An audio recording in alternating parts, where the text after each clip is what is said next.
Era inevitável que eventualmente Carpmel fizesse aquelas perguntas.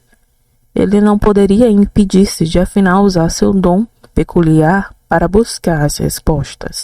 Mais de 100 vezes ele investigara o futuro, sempre com resultados satisfatórios. Mesmo suas incursões tímidas e ineptas haviam trazido enormes lucros financeiros, o que não é de surpreender, dado que elas lhe haviam fornecido cotações da bolsa e resultados de corridas de cavalo com uma semana de antecedência. Agora rico, bem-sucedido, famoso ou notório, como o mais sortudo jogador do século, estava muito bem casado. Na verdade, segundo quaisquer critérios que se possam imaginar, e sem dúvida segundo os seus próprios, ele era um homem muito feliz. Não se pode culpá-lo por querer saber quanto tempo duraria sua felicidade.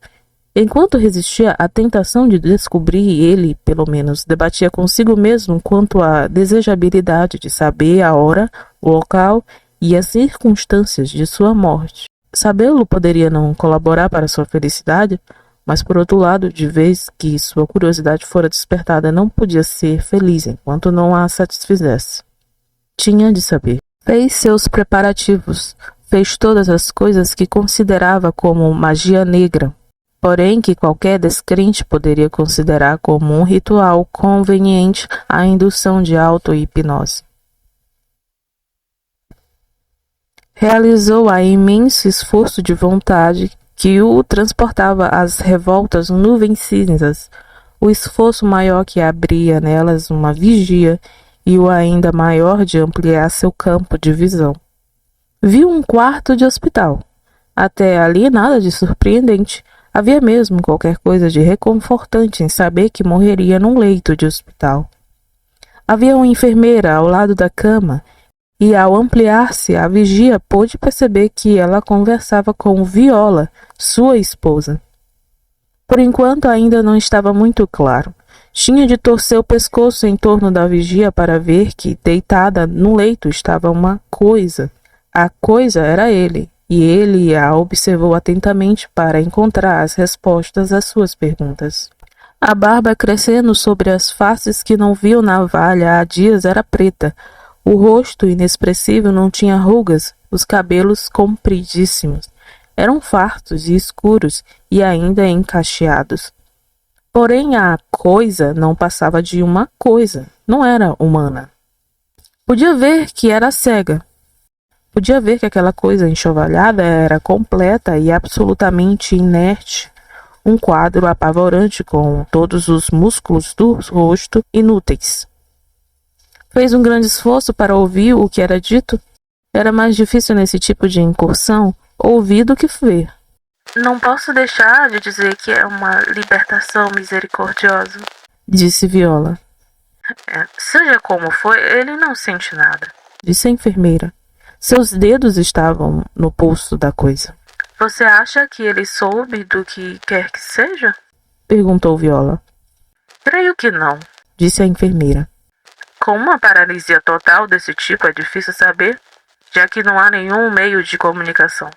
Porém, o pobre coitado não pode saber de muita coisa, assim, cego e incapaz.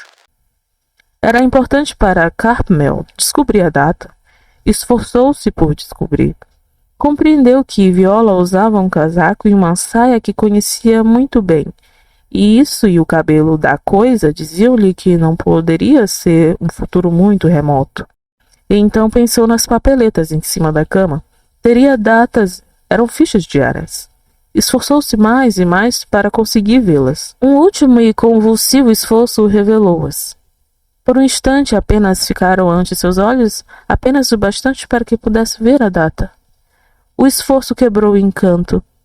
Terminou a auto-hipnose e lá estava ele de volta à sua cadeira, suando em bicas e tendo em sua mente o conhecimento de que tinha apenas 1 ano para viver.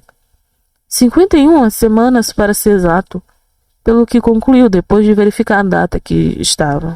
Tinha 51 semanas para viver e ia morrer cego e paralítico. Uma coisa apavorante, terrível. e levaria muitas, talvez a maior parte, daquelas 51 semanas para aquela coisa morrer. Ouvira dizer que casos de paralisia acabavam por morrer de exaustão resultante dos ferimentos causados pela própria cama. E isso em 51 semanas. Para evitá-lo, não tinha muito tempo pela frente e não podia duvidar da precisão do que havia visto. Tinha apenas de olhar ao seu redor e a todas as provas palpáveis de riqueza e sucesso para saber que nunca errara, que seu dom nunca lhe falhara. Podia ter certeza completa. Se queria evitar seu destino, devia agir imediatamente antes que a paralisia o impedisse. Os motivos do suicídio, assim como os do assassinato, são geralmente insuficientes aos olhos do que são apenas espectadores. Tirou sua pistola. Não passava de uma 22, porém era o suficiente para cumprir sua obrigação para com ele. Viu que estava carregada. Ainda uma vez olhou em torno para todas as provas de riqueza e sucesso. E então empurrou o cano de encontro ao queixo e puxou o gatilho.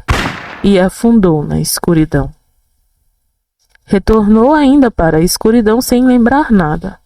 A escuridão era intensa, mais escura do que qualquer escuridão que jamais tivesse visto. Tentou ver, não conseguia sequer ter certeza se seus olhos estavam ou não abertos. Tentou novamente olhar através da escuridão. Tentou levantar a mão para os olhos, porém as mãos recusavam-se a mover-se. Então compreendeu que estava cego e paralisado, sem qualquer meio de comunicação possível, e que ainda tinha 51 semanas para viver.